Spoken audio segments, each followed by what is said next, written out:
দেখো বন্ধুরা কি সুন্দর করে দেখো আলুটা আর পেঁয়াজ টমেটো লঙ্কা কুচি সব দেখো কি সুন্দর লাল করে ভাজা হয়ে গেছে। তো এখন আমি কিন্তু পরিমাণ মতন জল দিয়ে দেবো। দেখো বন্ধুরা আমি আজকে হাড় ছাড়া মাংস রান্না করব।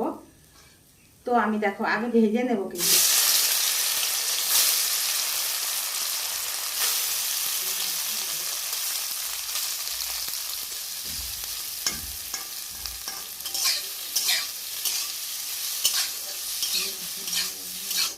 ভাজা হয়ে গেছে, লাল লাল করে ভেজে নিয়েছি। আমি এখন দেখো প্লেট নিয়েছি, প্লেটে তুলে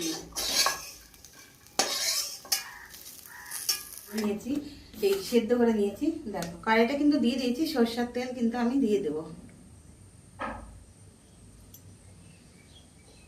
আমি কিন্তু একটা শুকনো লঙ্কা ফোড়নে দিয়ে দিচ্ছি, তার জন্য গোটা জিরা দিয়ে দিচ্ছি। আমি কিন্তু একটু নেড়ে ছেড়ে দেবো।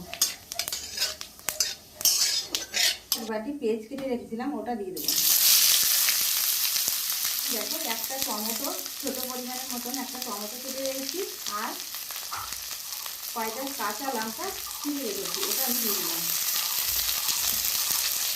আমি স্বাদ মতো নুন দিয়ে দিলাম, স্বাদ মতন হলুদের গুঁড়ো দিয়ে দিলাম। আমি এখন একটু নেড়ে দেব।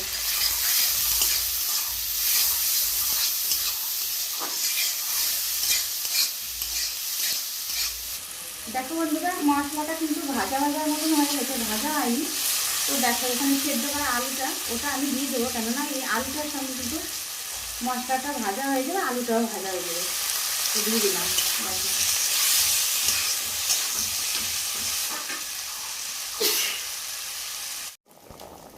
দেখো বন্ধুরা কি সুন্দর হয়ে গেছে, দেখো লাল লাল হয়ে গেছে, জাল উঠেছে তরকারিতে। তো দেখো আমি কিন্তু হাড় ছাড়া মাংসগুলো এর ভিতরে দিয়ে দেব, যে ভেজে রেখেছিলাম ওটা সব দিয়ে দিলাম না। দেখো আর একটু হবে, এখনো হয়নি, তো একটু রাখবো, এরকম করে থাকবে। দেখো বন্ধুরা হয়ে গেছে কিন্তু, দেখো কি সুন্দর হয়ে গেছে, হাড় নেই মাংসতে। তো দেখো কি সুন্দর করে দিয়েছি। তো দেখো তোমরা যদি মনে হয় যে ঝাল কম দেবো তাহলে ঝাল কম দিতে পারো, কিন্তু আমার মনে হলো টান লবণ আর টান ঝাল দিলে কিন্তু হাড়ি ছাড়া মাংসটা খেতে ভালো লাগবে।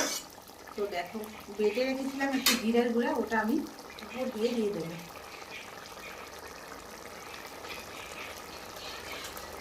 এখন একটু নেড়ে ছেড়ে দেবো ভালো করে, কিন্তু এখন আমি নামিয়ে দেবো।